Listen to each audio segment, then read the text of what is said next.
पाणी टंचाईच्या विरोधात भाजपाचा बैलगाडी मोर्चा, प्रशासनाला व्यापक स्वरूपाचे जनआंदोलन छेडण्याचा इशारा। मांडा टिटवाळा परिसरात मागील अनेक महिन्यांपासून सुरू असलेल्या गंभीर पाणी टंचाईला कंटाळून संतप्त नागरिकांनी भाजपाच्या नेतृत्वाखाली रिकामे हंडे घेऊन बैलगाडीवर मोर्चा काढला होता। मोर्चातील नागरिकांनी महापालिकेच्या अप्रभाग कार्यालयावर धडक देत मागण्या मान्य न झाल्यास मोठ्या स्वरूपाचे जनआंदोलन छेडण्याचा इशारा देखील प्रशासनाला यावेळी दिला आहे। नागरिकांना पुरेशा प्रमाणात पाणी मिळत नसल्यामुळे त्यांच्या समस्या या दिवसेंदिवस गंभीर होत आहेत।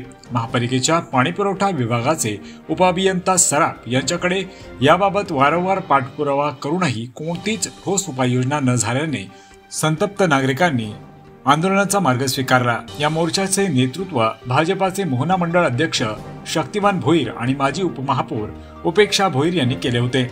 उपअभियंता सराफ यांची तातडीने बदली करावी, पाणीपुरवठ्यावर कमी दाबाचा प्रश्न सोडवावा, मुख्य पाणी लाईनवर प्रेशर गेज मशीन बसवावे, अनधिकृत नळ जोडणी करणाऱ्यांवर कठोर कारवाई करावी, पावसाळ्यात जलपर्णीमुळे होणाऱ्या पंपिंग अडचणींवर कायमस्वरूपी उपाययोजना करावी, काळू नदीवरील बंधाऱ्यांची उंची वाढवून गळती थांबवावी, अवैध नळ जोडण्यासाठी होणारा भ्रष्टाचार थांबवावा, प्रभागातील सर्व अनधिकृत नळ जोडण्यांवर कठोर कारवाई करण्यात यावी यांसारख्या मागण्या घेऊन हा मोर्चा काढण्यात आला होता। गेले कित्येक महिने आम्ही आपल्याला सगळ्यांनाच माहिती आहे, गेली 4 ते 5 वर्ष झाले नगरपालिकेचे इलेक्शन, स्थानिक स्वराज्य संस्थेचे इलेक्शन झालेले नाही। त्याच्यामुळे प्रशासकीय राजवट चालू आहे आणि त्याच्यामुळे जो दबाव आम्ही जो कुठल्याही कामाचा पाठपुरावा करत होतो, जो दबाव पडत होता तो आता पडत नाही आणि त्याच्यामुळे आम्हाला आंदोलनाशिवाय कुठलाच मार्ग आता उरलेला नाही। आज मांडा टिटवाळा परिसरात आपल्याला सगळ्यांना माहिती आहे की गेल्या 2 वर्षापूर्वी देखील आपण 4 ते 5 हजार मांडा टिटवाळा वासियांच्या सोबत मोर्चा काढलेला होता, तरी सुद्धा अद्याप कुठल्याही ठोस उपाययोजना या मांडा टिटवाळकरांसाठी करत नाही। मांडा टिटवाळकर काही टॅक्स भरत नाहीत, हे काही वेडे आहेत का? हे आमच्या बायका वेडे आहेत का? पोराटारांना घेऊन आलेले आहेत, तिथे शाळांच्या दांड्या मारून आलेले आहेत, काय काय जण बिना आंघोळीचे आलेले आहेत, आंघोळीला पाणी नाही। मग सराफ इथे बसून करतो का? इथे उठून काहीच उपाययोजना हा अनिरुद्ध सराफ आल्यापासून इथे कुठल्याही प्रकारची काहीच योजना, कुठलाही काही त्रास असेल, पंपिंग बंद असेल, लाईट पुरवठा मोहिली प्लांटवर बंद असेल, काय विचारलं मला माहिती नाही, मग तुला माहिती नाही, मग तू उपअभियंता आहेस, या प्रभागाचा 10 प्रभागांचा उपअभियंता आहेस, मग तुला काहीच माहिती नाही तर सोड खुर्ची, जा तुला कुठे।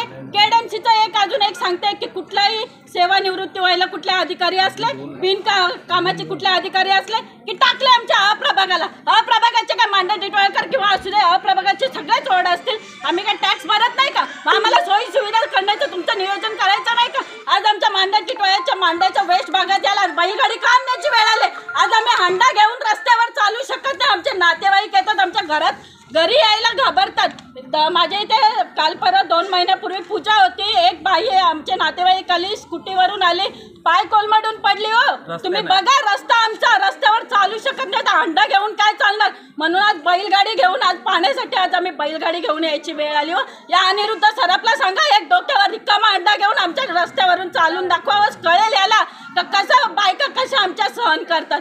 या वेळा नाही तिथे आलेला, प्रेग्नंट बाया पण इथं आलेल्या आहेत। हो बघा जरा डोळे खोलून, आज आतमध्ये केबिन मध्ये बसलाय, बघ ना जरा बाहेर येऊन, याचे जर डोळे फुटलेले असतील तर। आज मी बोलते बायकांना कुठलाही अर्वाच्य शब्द काढू नका, पण बोलता बोलता इतका राग आमच्या मनाशी आमच्या डोक्यात आहे, पण आम्ही सहन करून मूग गिळून आमच्या बायका चुपचाप येऊन सगळं राग सहन करतायत। आज आम्ही एवढा राग सहन करत करत आज कुठल्याही म्हणजे वारंवार पाठपुरावा करून कुठल्याही आम्हाला प्रतिसाद या प्रभागातल्या पाणी पुरवठा विभागातून मिळत नाही आणि म्हणून आज आम्ही खूप त्रास सहन करून आज हा मोर्चा आणलेला आहे। आर्थिक लाभासाठी महापालिका अधिकारी अनधिकृत नळ जोडणी देत असल्याचा आरोप करत अधिकृत पाणी बिल भरणाऱ्या नागरिकांना पाणी टंचाईचा सामना करावा लागत असल्याचे यावेळी सांगण्यात आले। मोर्चा दरम्यान जोरदार घोषणाबाजी करत प्रशासनाला लवकरात लवकर ठोस पावले उचलण्याची मागणी करण्यात आली, अन्यथा पालिका मुख्यालयावर मोठ्या संख्येने जनआंदोलन छेडण्याचा इशारा देखील भाजपाच्या माजी उपमहापौर उपेक्षा भोईर यांनी दिला आहे। महाराष्ट्रासह देश विदेशातल्या ताज्या घडामोडी आणि बातम्या पाहण्यासाठी गुगलवरती जाऊन www.mumbaideadline24.com या आमच्या वेबसाईटला भेट द्या। त्याचबरोबर युट्यूबवरती जाऊन मुंबई डेडलाईन 24 हे चॅनेल सर्च करा, सबस्क्राइब हे बटन दाबा, आमच्या नवीन घडामोडी आणि ताज्या अपडेट पाहण्यासाठी बेल आयकॉनला क्लिक करा।